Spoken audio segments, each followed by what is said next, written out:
Trotz is walking into the Sphere this weekend with a pocket full of draft picks, but just how lucky have the Predators been in those second and third rounds in the past? We're going to talk about some good picks that have panned out all right for the Predators beyond that first round on today's Locked On Predators podcast.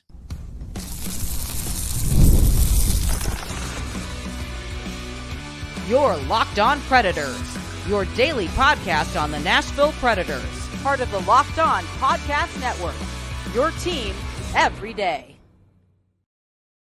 Welcome to the Locked On Predators podcast, and thank you for making us your first listen of the day. We are your free daily Nashville Predators podcast, part of the Locked On Podcast Network, your team every day. Want to kick off this draft week episode with a shout out to our Locked On Pred heads. Those are our everyday listeners who tune in to talk Nashville Predators hockey with us each and every day. We appreciate your support, and we love that we get to spend just a little bit of your day with you. I'm Ann Kimmel. I'm a writer with Penalty Box Radio, and my friends, I have a partner in crime. You do. I'm Emma Lincoln, and I am the Predators site editor and reporter for the Hockey News. On yesterday's show, Emma and I talked about the first round successes and maybe some failures Nashville's had in previous drafts. Today, we're going to see just how good the Predators have been at finding talent in that second and third round tier of players. We're also going to talk about that Trevor Zegras whispers that are going on, and Barry Trotz mentions there are two defensemen who may be battling for a starting job in Nashville at training camp. We're going to talk about that as well. But before we dive into all of that good stuff, we do want to let you know today's episode is brought to you by Game Time. Download the Game Time app, create an account, and use code LOCKEDONNHL for $20 off your first purchase. Terms apply. All right, Emma, it is draft week. We are waiting to hear what Barry Trotz does on Friday and Saturday with what I like to think of as a fanny pack full of picks he's taken with him to Las Vegas. We talked yesterday about Nashville has the 22nd overall pick in the first round. We talked about some Preds first round picks. Today, we're going to talk about those second and third round picks that Nashville has made in the past and see just how successful are they at finding talent, a little bit further down in the draft. The second and third rounds have actually been pretty interesting for the Nashville Predators in the past, I would say, Emma. They have, yeah. I mean, you've got your well, not to pour salt on this wound, but Igor Afanasyev, second round pick. Hey, Luke Evangelista, that one's a little better, right? Like you've got some good, like you said, some good second and third round picks in there. Tommy Novak was a third round guy.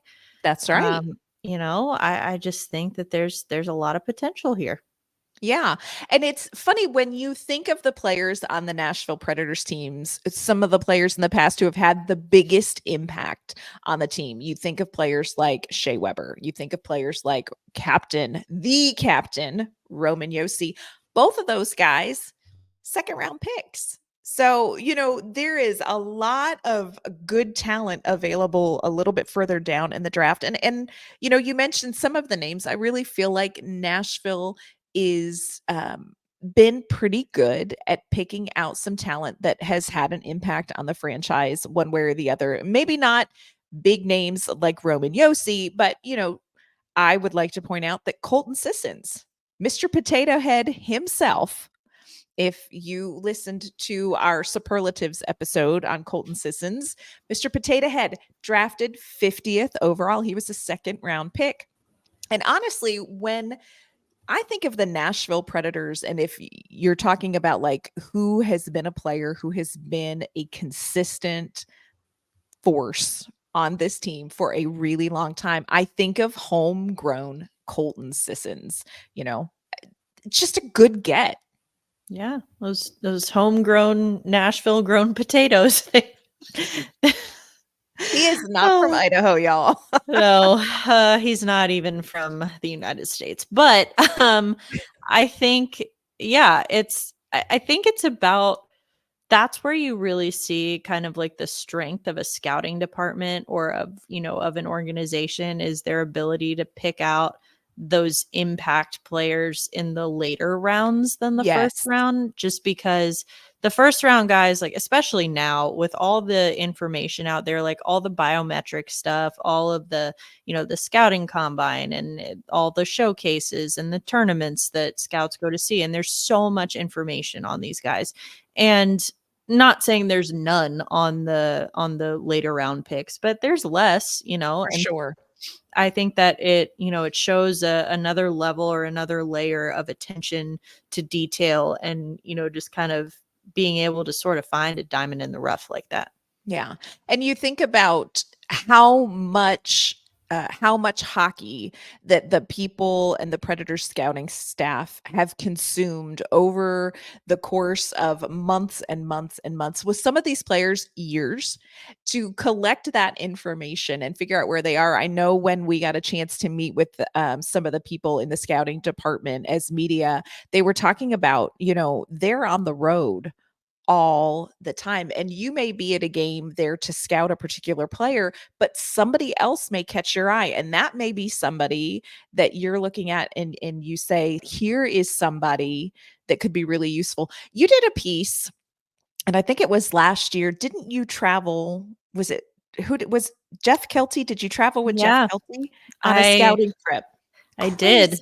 It was when the Predators were playing in Boston at the beginning of this last season. I normally would fly with the team. I flew up a day early, and Kelts picked me up at the airport, and we went out to Amherst to scout the UMass game. So Predators had some prospects already who were playing in that game, and that's where they got guys like Marc Gaizo, again, a UMass product. But yeah, it was really interesting. It was just like listening to the way that he talks about it and kind of how he goes about it, and you just think about it too, like so this game, it was UMass versus Michigan, and again, with how much these guys travel, I mean, like Jeff Kelty walks into this UMass game, and I feel like I have walked in with Taylor Swift or something. Like everyone knows him and is saying hi to him, and I'm just like, hey, just tagging along. I'm like, you don't have to introduce me. I'm nobody. It's fine. But it was so interesting. Now, unfortunately, the game itself ended up being a blowout. We in favor of Michigan, and so we did not stay. We were going to stay and talk to some of the Predators prospects, but then we're like, they're probably not going to be in the mood to talk after that. So we didn't stay. But no, just so interesting listening to his travel schedule and his, he's the director of scouting, so he oversees the rest of the scouting department, but everyone else's travel schedule and how many games they get to in a given season and how many miles they cover. It's not like, yes, to an extent, it's kind of regionally based, like within the United States. Like he lives in New England, so he'll go to the UMass game. That makes sense. But like, it's not like when I used to work in baseball, it was scouts had very specific regions that they covered, and they did not really deviate from those regions at all. So it's like, if you have the Southeast, you're not leaving the Southeast. But in hockey, it's a little different. They have, like I said, areas that they generally cover, but they'll also take trips across the country. They'll take trips up to Canada. They'll take trips, over to Europe for World Juniors and things like that, just because those are where the big opportunities are to see these guys play. So it's fascinating to me. There's also this degree of difficulty that comes with, I am going to watch a 17, 18-year-old player in the NCAA or in the juniors, and I am going to try to pull out information that's going to help me predict what can my organization do to develop him into an NHLer. And there is just wizardry involved in that, because the difference in just a regular human 18-year-old male and a regular human 23-year-old male, very different set aside skill set on ice. So, tons of respect to the scouting department that Nashville has, because like we've said, they've been very good at finding some gems, 2 rounds in, 3 rounds in, 4 rounds in, a former 8th round in Pecorine. So, they do their work, they do their homework. Coming up, Emma and I are going to talk a little bit more about the draft. We also want to talk about Trevor Zegras and the rumor mill, because it appears to still be churning, my friends. We're going to talk about that coming up in just a moment.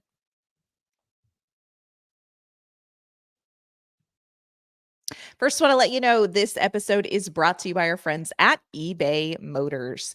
Passion, drive, and patience. That's the formula for winning championships. It's also what keeps your ride or die alive. eBay Motors has everything you need to maintain your vehicle and level it up to peak performance. Superchargers, they have roof racks, exhaust kits, LED headlights, and more. Whether you are into speed, power, or style, eBay Motors has you covered.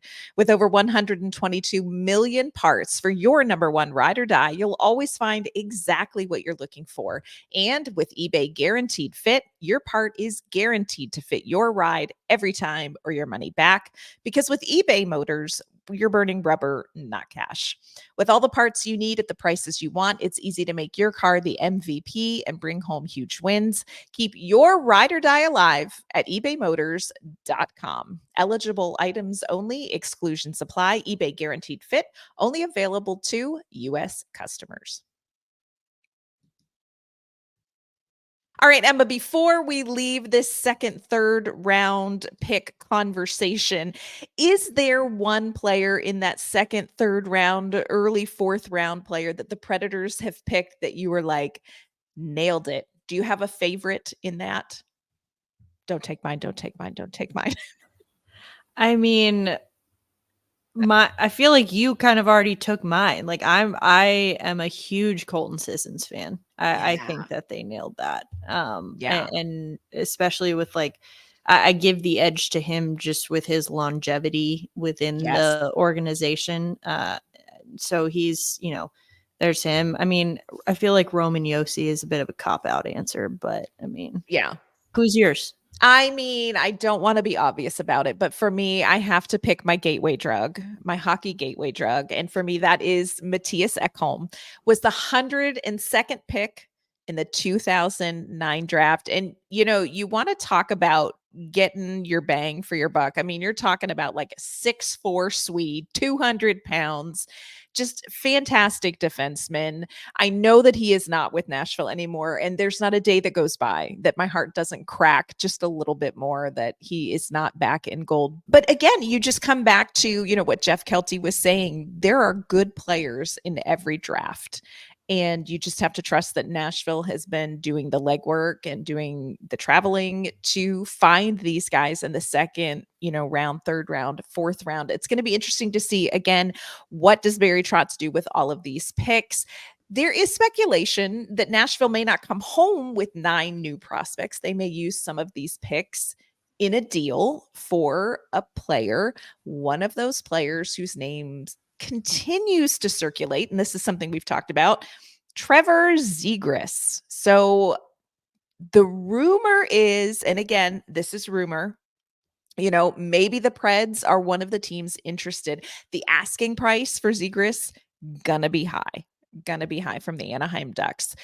Is this something you think is worth pursuing, Emma? And like I said, we have we have another episode on it, but just kind of checking back in where we're at right now. What's your temperature when it comes to Zegras to Nashville? I don't know. I think with how there are a lot of factors at play here. I think that I do really like the on paper. I think it makes total sense. Like he is a young guy who has, proven scoring ability. You can have him under team control for a significant period of time. Like these are all things that Barry Trotz has expressed interest in. However, I don't know. I just think about how Barry Trotz has been less than thrilled with the theatrics of a guy like Yaroslav Askarov. I don't know. And Zegras, It's not like he's a thug or anything like that. I just think that No, but he's definitely got a personality. He's got a big he's got a personality. lot of swagger. He's got a lot of swagger, but the Preds already have Zach LaRue and they have Yaroslav Askarov under their belts that they need to try to get under control. And so I think, and again, very different players. I'm not saying that LaRue and Zegras are Correct. similar, but they are similar in the sense that they have big personalities. You know, on the fourth period, you know, it was said that I think it was 8 teams had quote serious interest in Zegras, and I'm like, well, what team wouldn't have serious interest in a asset like that? But again, to that end, the Ducks know that. They know how valuable he is, and so they are going to have a huge asking price. We know it's high. Other teams that have been interested are, or like I said, seriously interested: Chicago, the Rangers, Montreal, Philadelphia, Ottawa, Calgary, Buffalo. I mean, all of those teams like could really use a guy like, except the Rangers. The Rangers I know. don't What need are one. I They're know. fine. Like, Find something else to do just right now. yeah, you're fine. But I think that what I've seen is that the specific asking price for Zegras has varied from team to team. They're not asking specifically like, oh, we want X number of picks, or we want a goalie, or we want this. I think it's Right. varying from team to team. But no one has really elaborated on what that means, aside from saying that it is a big asking price. And it's like, well, Right. sure. Like, of course it is. Of course it is. He's another guy that I think will get overpaid, but he's too much of a question mark for me right now to be worth that overpay. I think with where the Predators are. But then again, like if they can, he's a guy that if the Predators can get a deal done that does not include UC Saros, and they can get Trevor Zegras, I'm certainly open to having that conversation, because I think that he is very valuable. I just don't know, like, I don't know if you want to throw everything you have at Anaheim just to get him. Yeah, I agree with you. I think on paper, this is a good look. Young player, obviously somebody who's pretty offensive minded, very creative player as well. Last season dealt with injuries. And so, there's not a lot to compare. What are you for sure getting with a ton of consistency, because he is pretty young. So you want to weigh that out as well. And I'm with you. I think you have to be careful whether the Predators get Zegras or don't get Zegras. I don't think this is the basket in which all your eggs go for the Predators making that deep cup run. I just don't think I don't think Zegras is the answer to the equation. Could he be a great contributor? Could he spark something with some other players to kind of bring out some more offense in some other players? Yeah, I do. But I don't think he is you just are one big piece away. Trevor Zegras, first of all, the Predators are more than one big piece away. Second of all, Trevor Zegras isn't that one big piece. And I'm with you. And look, I love some spunk. I'm here for the spunk.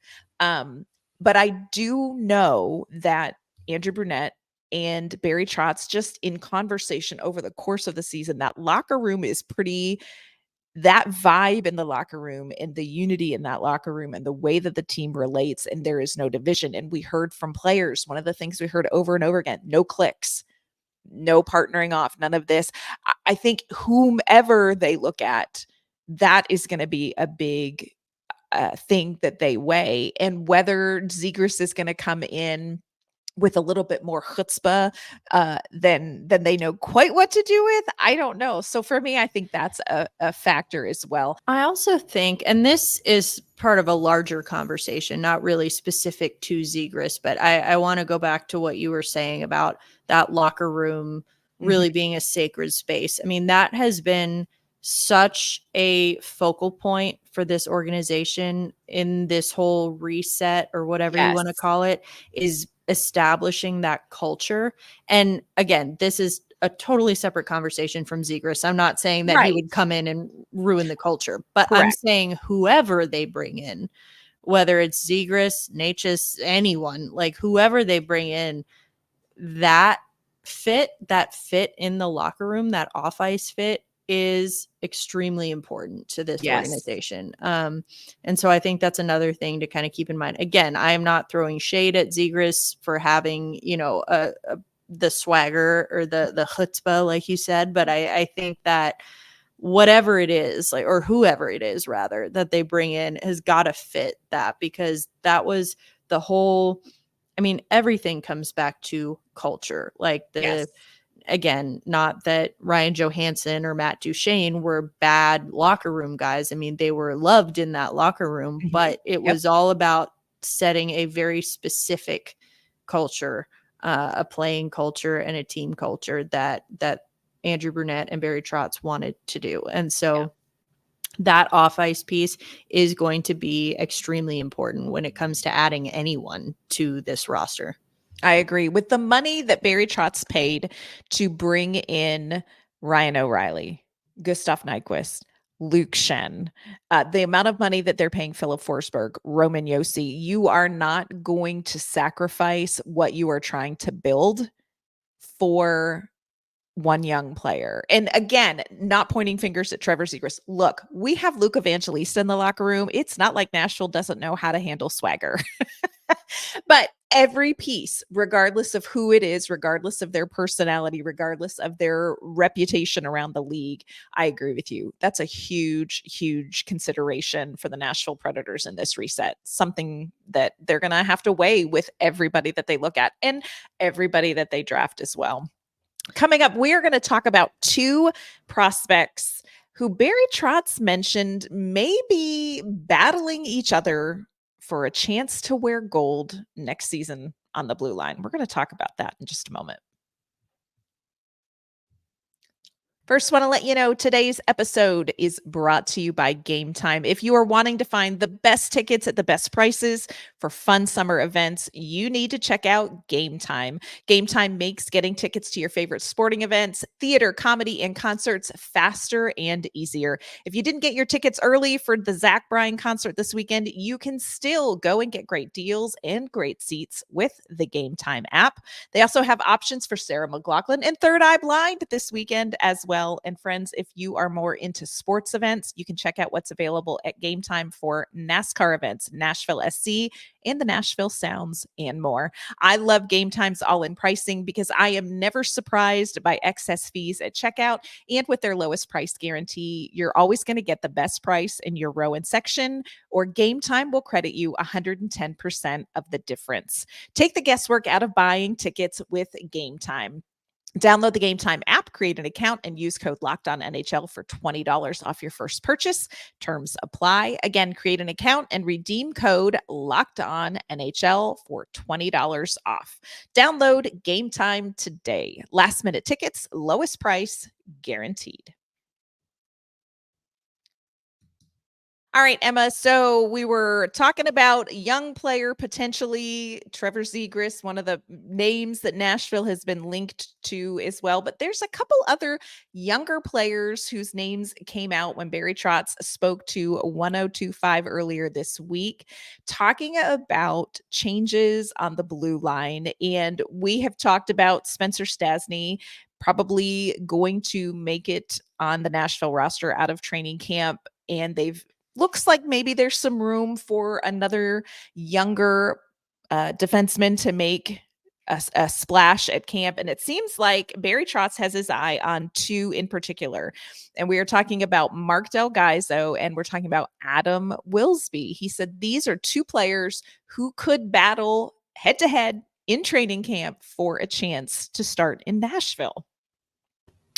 Yeah. And, Marc Gaizo, we've seen in Nashville a couple of times already this year. And our feelings here on the show about Marc Gaizo are well documented. Big Gaizo fans. Yes. Very big Gaizo fans. But, Wilsby's an interesting one. He is one that I know Carl Taylor, head coach in Milwaukee, is very high on Wilsby. Barry Yep. Trotz is very high on Wilsby. And I think that he, again, we're talking about these kind of middle round picks. Adam Wilsby, 4th round, 2020. Yes. Like, he is really kind of coming up in the ranks here. And he's just finished his 2nd pro season in North America, his 2nd season with Milwaukee. He's maybe not a volume scorer from the blue line, like a Roman Josi type, but he can contribute to that part of the game. And I think, he's got some size. He's got some really, like, his skating is really good, really strong. He is a very, very strong presence in his own end. Yes. And so I can definitely see him, especially he's a guy, with the departure of Ryan McDonough, he's a guy, Wilsby is the kind of guy that I could see, having maybe a clearer path to the NHL. Whether he makes it straight out of training camp or not, I don't know. But I think, especially after what Trotz said, that this is going to be a very important training camp for him. Wilsby is not a player that I think across the board a lot of people have talked about. Like you said, this is only his 2nd North American season, but it's been a really good season for him. He finished, and I know we all have big feelings about plus minus, but this is somebody who he's a plus 17. He's very responsible defensively. And also, we, again, can't stress this enough. Big Del Gaizo fans here. Like, we really like Marc Del Gaizo's game. I love the offense that Del Gaizo brings, because he may not finish a play, but Del Gaizo is going to kick something off. And I really like that. But you look size wise, Adam Wilsby is a little bit bigger. You wonder if that's going to factor in. But these are 2 players that I'm really excited for Predators fans to just get to see at training camp, regardless of the outcome on the roster, which I know obviously matters to them. But I think these are 2 pieces when it comes to Nashville's future when in the blue line. These are 2 players that really Nashville fans need to get a longer look at, because I think both of them have maybe different areas that they could contribute on the NHL level with a little bit of time. And again, like I said, Wilsby, maybe not a name a lot of people know if they haven't followed Milwaukee, but definitely a good season there. So interesting to hear Barry Trotz mention him in the mix. Yeah, he was a guy I remember earlier this season when Stastny had gotten called up, Del Gaizo had gotten called up. Wilsby's name was in the mix at that point. Carl Taylor was the one saying it. He was like, Stastny, Del Gaizo better watch out, because Wilsby could be giving him a run for their money. And I think that speaks volumes. He skates the way that Andrew Brunette wants his defenseman to skate and to get back to the other end of the ice quickly. That is, I think Wilsby is there already. There may be some other parts of his game you want to see honed or sharpened a little bit, but I think that he is definitely, he could be the guy. He could be like, maybe like last year or 2 years ago, whenever Juuso Parssinen, I feel like kind of similar. Like, his name, who he is, but I feel like this could kind of be his coming out party this year. We'll see what they can do in training camp, but I think it's going to be great. The more Predators fans can see some of these prospects, some of these younger guys who are on the verge, I think the better it's going to be when they finally put on that gold jersey for them. So something to keep an eye on. Barry Trotz is definitely watching what's happening with the defenseman. We'll see if he goes shopping for a defenseman at the draft coming up this weekend. Again, tons and tons of picks. We will keep our eye on it, and we'll bring you all the latest news here at Locked On Predators. Make sure you're following the podcast on social media at LO_Predators. Of course, subscribe to our YouTube channel. That way you'll know every time we have a new video out. Before we sign off, though, Emma, let everyone know, where can they find you and where can they find your work? They can find me at Emma_Lingen on Twitter and Instagram, and you can find my work online at The Hockey News. And you can find me on social media at and K_Mama on Ice. You can also follow me at Penalty Box Radio as well. That's going to do it for today's episode of the Locked On Predators podcast. Thank you for making us your first listen of the day. We will be back tomorrow with an all new episode. We'll see you then.